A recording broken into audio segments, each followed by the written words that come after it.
Okay, so I've told you that I've been a mime for about 30 years. The other thing that I've been doing is that I've been predominantly working with street theatre for about 30 years.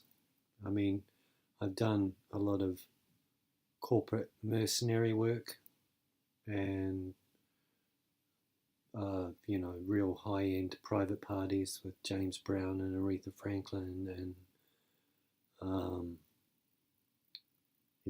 lots of other fluff. But my heart belongs to doing things on the street where I create moments, um, and they're quite philosophical moments, moments where uh, an audience that I've created acknowledge a certain additional quality to their lives, given what I'm doing in front of them and what they're feeling at the time. And what I'd like to talk now about is a concept that applies to street theatre and it applies to a lot of other things as well. Um, but we'll talk practically about street theatre, and then you can use it as a metaphor for a lot of other things. And that is um, the slow build, which is a street theatre concept where a performer generates a crowd using a slow build, and there's lots of techniques involved in the slow build. Um, one of them is the curious ape syndrome, but let I'll talk about that later. What I want to talk about is the slow build, and the slow build can take any amount of time, and it requires you to be authentic in the time and place that you're in and in yourself, and just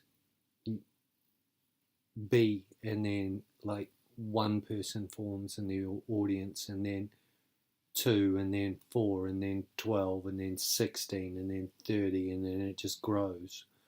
But there's no pressure in the audience for anything other than their own curiosity being sated. And there's no pressure on you as a performer other than just to carry on eating time in the way that you've decided is the most authentic way to eat time for yourself. Now, there are people like Izzy took the slow build and turned it into a career. He used to go out. He was a street theatre originally, and he used to go out and do the slow build and just be himself and just prattle and da da da da da.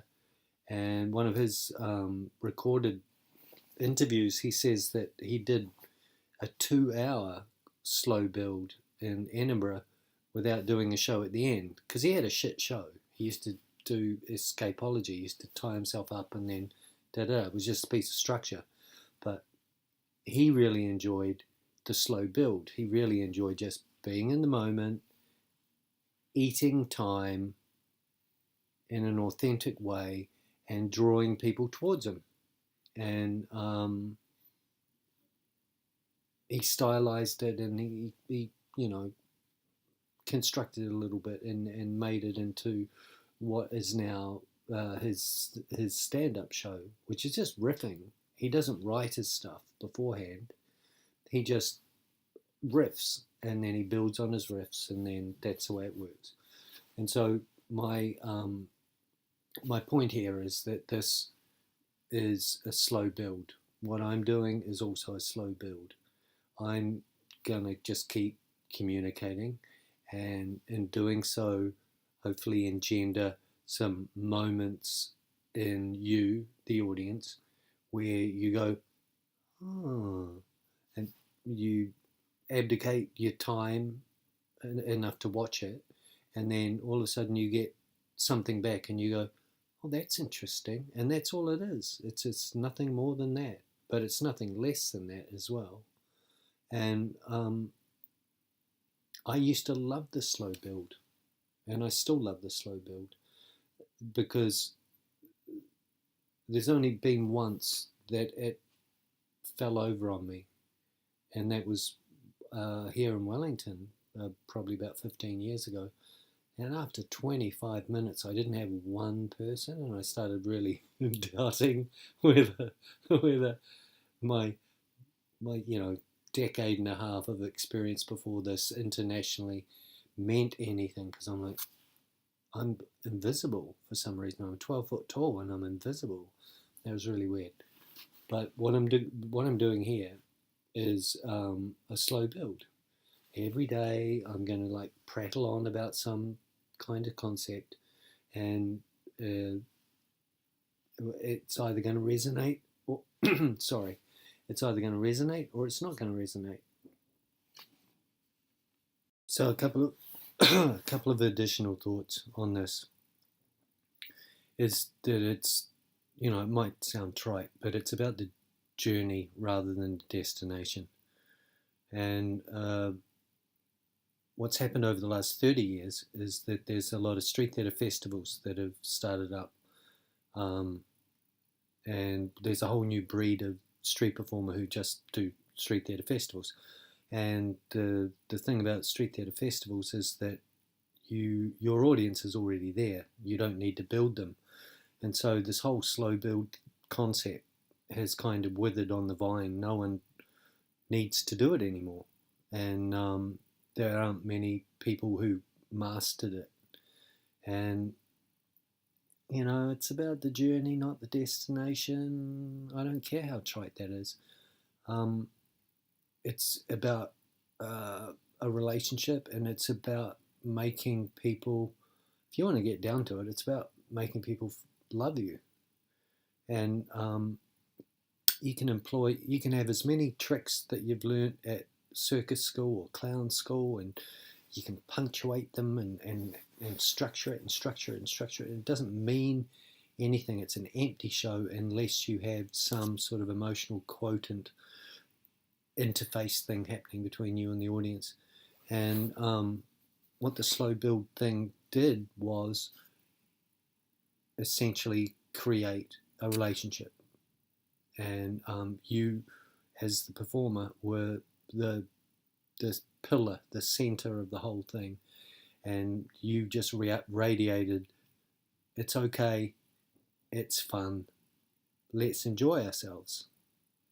And you could do that for 5 minutes, 10 minutes, 20 minutes, and then the tricks you did or the skills you displayed or whatever, they're just punctuation. What you're trying to do is establish and gender relationship and resonance, some sort of resonance with people that you've collected who abdicate their responsibilities for a short period of time and just focus on you, and you reward them with fun, and they reciprocate by going, that was fun, here's some money. That's a simple basic basis to it all. And it's become very formulaic over the last decades, and people, street performers, have kind of lost touch with the relationship. It's not about displaying your skills. That's terrible. I mean, you can only do that once. That's like some explorer coming into an African village with a mirror going, look, and everyone going, oh my God, we can see ourselves in this piece of glass. It'll only work once. And don't be tired. That's all.